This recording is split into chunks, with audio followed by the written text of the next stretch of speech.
నుండి తాజాగా ఓ ప్రోమో విడుదలయ్యింది. ఆ ప్రోమోను గాని మనం ఒక్కసారి చూసినట్టయితే హోస్ట్ కింగ్ అక్కినేని నాగార్జున గారు సీరియస్‌గా ఉన్నట్టు కనిపిస్తూ ఉంది. అయితే 'బిగ్ బాస్' తెలుగు సీజన్ 8 అయితే చాలా రసవత్తరంగా సాగుతుంది. గత సీజన్ కంటే ఆకట్టుకునే కంటెస్టెంట్స్ లేకపోయినా కొందరి ఆట, మాట తీరుతో బుల్లితెర ఆడియన్స్‌కి ఓ మాదిరి ఎంటర్‌టైన్‌మెంట్ అయితే దొరుకుతూ ఉంది. ఈ 'బిగ్ బాస్' సీజన్ 8 సెప్టెంబర్ 1 తేదీన ప్రారంభమయ్యింది. అయితే మరో 2 వారాల్లో ముగించడానికి చేరుకుంటుంది ఇప్పుడు. అయితే 'బిగ్ బాస్' హోస్ట్ నాగార్జున గారు అయితే వీకెండ్ అయితే వచ్చేసింది. అయితే వీకెండ్ రావడంతో 'బిగ్ బాస్' స్టేజ్ మీదకి ఎంట్రీ ఇచ్చిన నాగార్జున గారు వచ్చి రాగానే హౌస్‌లో ఉన్న కంటెస్టెంట్ అయిన గౌతమ్ దగ్గరికి వచ్చారు.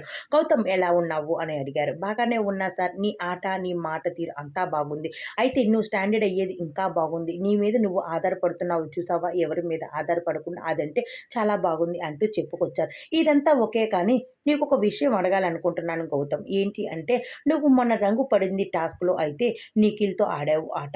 అయితే నిఖిల్‌కి నీకు మధ్య ఏమి మనస్పర్ధలున్నాయా? అసలు మనస్పర్ధలుంటే బయటన వదిలేసుకోవాలి. అలానే గేమ్‌లో ఎక్కడుంటే అక్కడ వదిలేసుకోవాలి తప్ప గాని అవన్నీ గేమ్‌లో చూపించకూడదు. నువ్వు తన మీద పడి కిందన పడడం, మీదన పడడం ఇదంతా వరకు కరెక్ట్ కాదు. దానివల్ల నిఖిల్ ఫ్యాన్స్ మాత్రం నిన్ను 'బిగ్ బాస్' హౌస్ నుండి పంపేయమంటూ నీ మీద నెగటివిటీ అయితే కామెంట్స్ చేసుకుంటూ వస్తూ ఉన్నారు.